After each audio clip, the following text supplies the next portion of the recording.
Peter Franklin is the Gabby Cabby and best tour in the city of New York. And he's on the line now. Peter, good morning. Good morning, good morning. Live from the streets of New York. Quickly, did you watch the debate last night? No.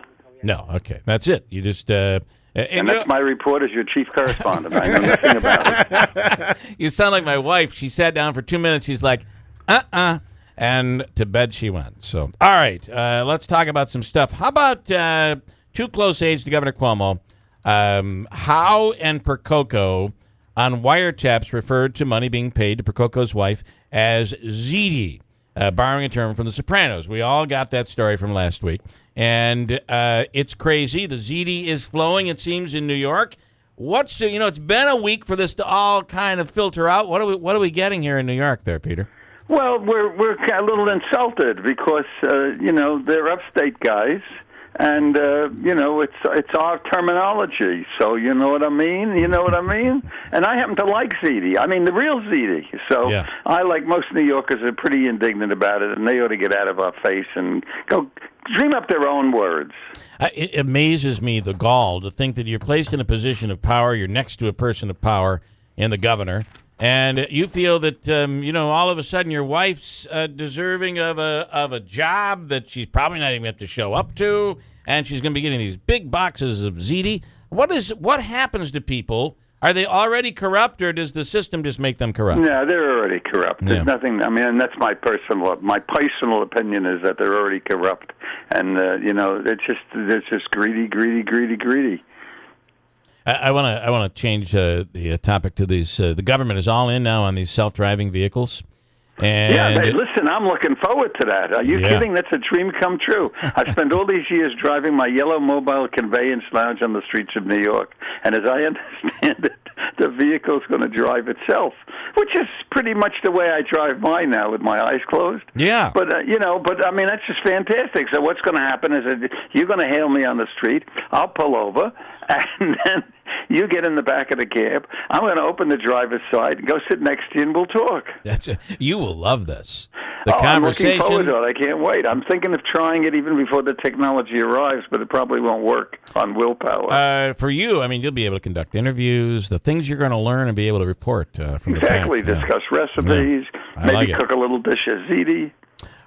Listen, summertime, of course, officially over, although warmer weather is coming the next few days, and it's still really nice in New York, although who knows what this hurricane is going to bring. But summer is over, and what does that mean in New York City? It really changes the city, doesn't it? Oh, absolutely. I mean, it is so unbelievably dramatic. It's like you go to bed one night, you wake up in the morning, you're in another city. Because, our weather is somewhat similar to you guys, so your nice listeners know what I'm talking about. But, we got 4 seasons, you got 4 seasons, burning hot in the summer, freezing cold in the winter.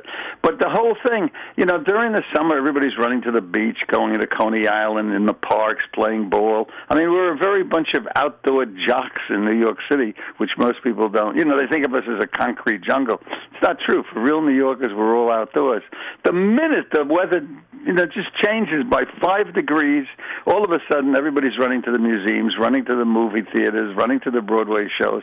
So it's completely different. And then, of course, everybody's wearing a sweater. That's like, okay, that's official. Even if it suddenly went back to 100 now, I think everybody would keep their sweaters on. Right. It's just because, hey, it's fashionable. This is the season for a sweater. That's what we have. Yeah, well, everybody ran and put away their boats at the end of August, and then in September they said, I don't think I should have put my boat away. How is New York on the issue of being able to sue? The little blow sent to Obama as his veto was overridden.